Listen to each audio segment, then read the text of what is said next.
ओम श्री गणेशाय नमः। सीता जी संसार में सबसे महान पतिव्रता पत्नी थी। राम जी को वे अपना ईश्वर मानती थी। अपने आप को सीता जी रामचंद्र जी को सौंप दी थी। जीवन में रामचंद्र जी की सभी बातें वे माना करती थी।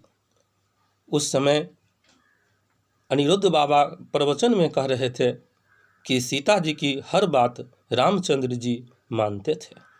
लेकिन हम तो यह देखते हैं कि जब सीता जी स्वर्ण मृग को पकड़ने के लिए रामचंद्र जी से प्रार्थना करती है तो वह प्रार्थना भी रामचंद्र जी की ओर से ही थी, क्योंकि इससे पहले ही रामचंद्र जी सीता जी को बता दिए थे कि रावण अपहरण करने वाला है और इस बहाने हम रावण को मारेंगे, स्वर्ण मृग आएगा, इसलिए आप अग्निदेव के पास चली जाइए और अपनी छाया को यहाँ छोड़ दीजिए। यह तो रामचंद्र जी का ही आदेश था, रामचंद्र जी की ही इच्छा थी। वही बात सीता जी कह रही थी। इसमें सीता जी की बात कहाँ थी, सीता जी की इच्छा कहाँ थी? और जीवन भर में सीता जी को तो परीक्षा ही देनी पड़ी।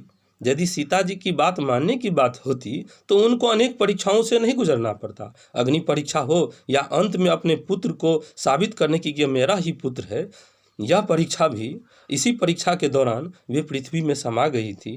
तो क्या इतनी परीक्षा उनको देनी पड़ती? सीता जी तो अपने आप को रामचंद्र जी को समर्पित कर चुकी थी। वहाँ पर प्रश्न ही नहीं उठता है कि रामचंद्र जी सीता जी की बात माना करते थे।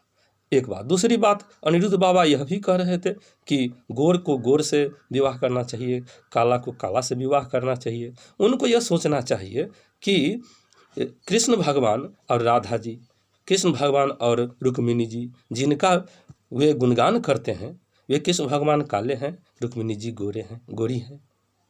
फिर उनको यह नहीं दिखा दिया, क्या वह पाप था?